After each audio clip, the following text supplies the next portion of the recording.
Hey fellow math teachers, this is Kayla. I just wanted to make a quick how-to video for those of you who may have been interested in using Kami. Feel free to use this to teach yourself about Kami or to share with students if they are interested in using Kami. So Kami is a Chrome extension and it allows you to edit a PDF directly. In order to download it, what you need to search is download Kami, spelled K-A-M-I.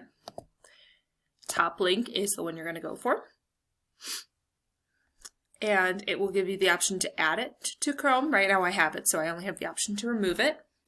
The other thing you will have to do as well, the first time you try and use it, is allow it to connect to your Google Drive.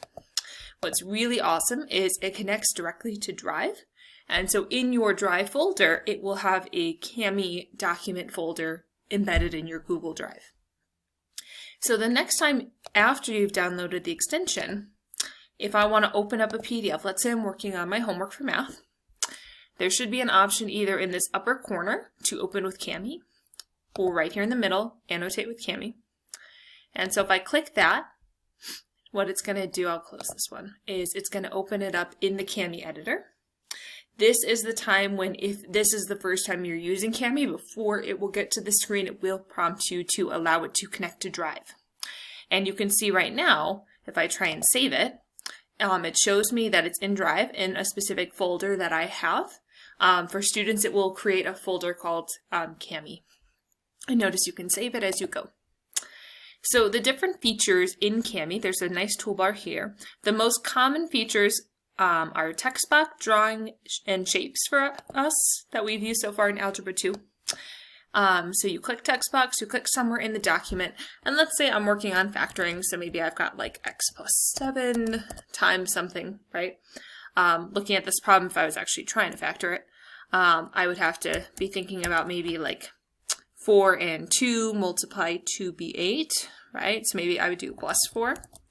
And x minus 2, because negative 2 times 4 is negative 8, and 4 and negative 2 add to be positive 2. So if I'm factoring this problem, right, I can do parentheses. If I'm working on just typing out an equation like above, I can do x squared. At the top there is a toolbar to get to exponents. You can make it squared, cubed, 4th power. In addition, you can also do the base, so you can call it x1. So those are pretty much the most useful things, I would say, as far as the text box. The one downside is you can't do stuff above, like if you're talking about a segment in geometry, you can't really do that so well. Other than the text box, drawing is also really nice. You can change your color. You can change in here as well. It allows you to, just draw directly. If you don't have a stylus, you'll probably prefer the text box. You can also erase. The shapes are also really nice too. So if I'm doing a geometry problem where I have to draw a diagram, right, I can insert a picture. I can insert a triangle.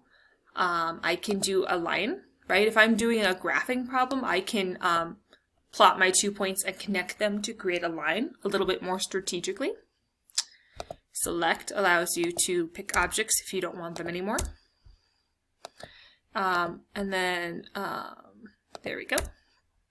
So those are the shapes, the drawing, the text box, eraser. As you can see, some features are locked. They're for the paid version only. But even though the equation is locked technically, I think that the text box really has some of the more common things that we would need it for, which is really nice.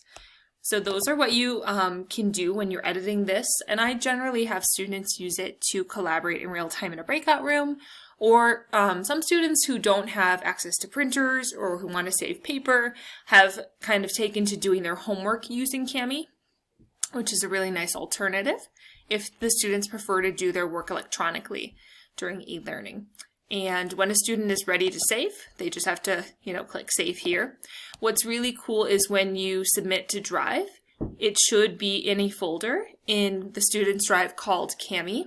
And so they can upload directly to submit a Google Classroom assignment, which is really great. Okay, that's it for the tutorial. Feel free to reach out if you want to chat more about it, and have a great day.